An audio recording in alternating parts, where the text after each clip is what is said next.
जितना जानता हूँ उतना तो मुख्यमंत्री जी को मालूम है नहीं। मैं ये कह रहा हूँ कि जिस हिसाब से उसके निर्माण कार्य चल रहे हैं उससे मैं संतुष्ट नहीं। अब ये सवाल आप नीतीश कुमार जी से पूछें, कला संस्कृति मंत्री जी से पूछें तो ज़्यादा अच्छा। फिल्म सिटी निर्माण की बात हो रही है, आप सरकार में भी हैं, क्या कुछ कोशिश की जा रही है? देखिए, जिस गति से हो रही है उस गति से मैं प्रसन्न नहीं हूँ।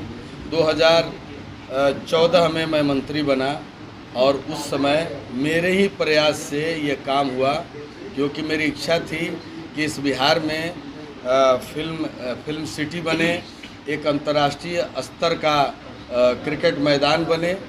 मेरी बड़ी इच्छा थी कि वो मोइनुल हक स्टेडियम बने, लेकिन मोइनुल हक स्टेडियम को मैं उस लायक नहीं बना सका। बहुत कम दिन के लिए मंत्री रहा और माननीय मुख्यमंत्री नीतीश कुमार जी ने मोइनुल हक स्टेडियम को बनाने के बजाय राजगीर ले जा कर के उन्होंने उसका शिलान्यास किया। और मैं चाहता था कि फिल्म इंडस्ट्री का स्टूडियो वाल्मीकि नगर बने, क्योंकि वाल्मीकि नगर का टेम्परेचर अच्छा रहता है, राजगीर का टेम्परेचर अच्छा रहता नहीं है।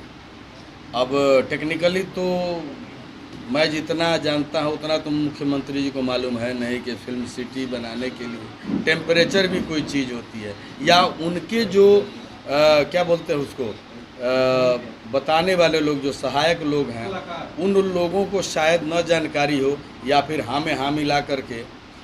मेरा मतलब अब उससे नहीं है, जहाँ भी बन रही है, मैं मतलब जहाँ क्या राजगीर में, तो राजगीर में बनकर जल्दी तैयार हो। क्रिकेट स्टेडियम वो भी बन कर के तैयार हो, कम से कम अंतर्राष्ट्रीय मैच देखने का अवसर मिले बिहार वासियों को, कहीं तो दिया जले रोशनी मिले। तो जिस हिसाब से दिया में तेल डाला जा रहा है और जिस हिसाब से उसकी लौ है, तो 2014 ये 22 हो गया, 8 साल तो हो गया।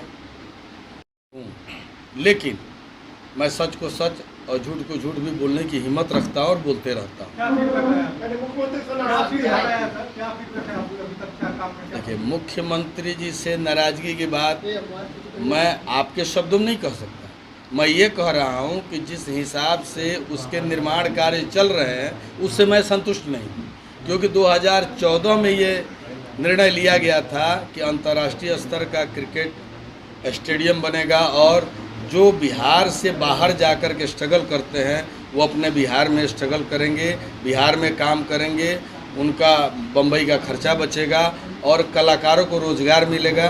उस हिसाब से स्टूडियो का निर्माण होना चाहिए था, हो भी रहा है, लेकिन जिस गति से होना चाहिए उस गति से नहीं हो रहा है। देरी कहाँ से हो रही है विनय जी? अब ये सवाल आप नीतीश कुमार जी से पूछें, कला संस्कृति मंत्री जी से पूछें तो ज़्यादा अच्छा मालूम कि सरकार की जो व्यवस्था है उस व्यवस्था में इतनी गड़बड़ी है कि तमाम एग्जीबिटर जो हैं, जो सिनेमा के मालिक हैं, अपना सिनेमा हॉल तोड़वा करके कोई गोदाम बना लिया है, कोई मॉल बना लिया है।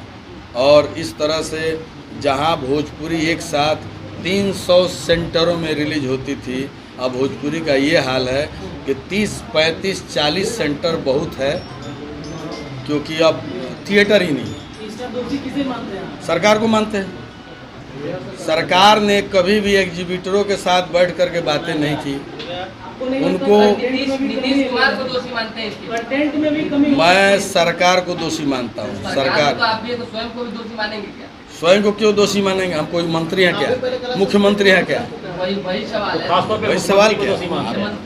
ना मैं मुख्य सुनिए, मैं यहाँ एक पॉलिटिकल बॉडी की हैसियत से नहीं बैठा हूँ। मेरा इस फिल्म से रिश्ता है। मैं इस फिल्म का गीतकार हूँ, संगीतकार हूँ, संवाद लेखक हूँ।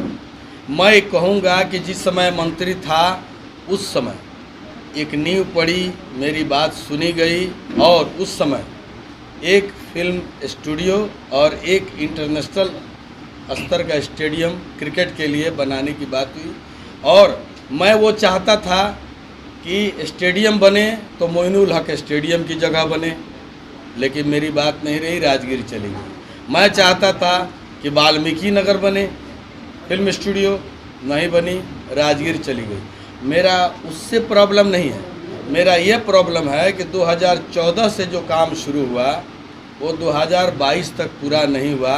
ये जो प्रगति है ये जो निर्माण की गति है उससे मैं संतुष्ट नहीं हूँ, चाहे मैं सरकार में विधायक हूँ, चाहे आप लोग जो करें। सभी योजना राजगीर में ही क्यों जा रही है? अब ये बात आप कला संस्कृति मंत्री से पूछ लीजिए, आदरणीय नीतीश कुमार जी से पूछ लीजिए, दो हमारे डिप्टी सीएम साहब उनसे पूछ लीजिए।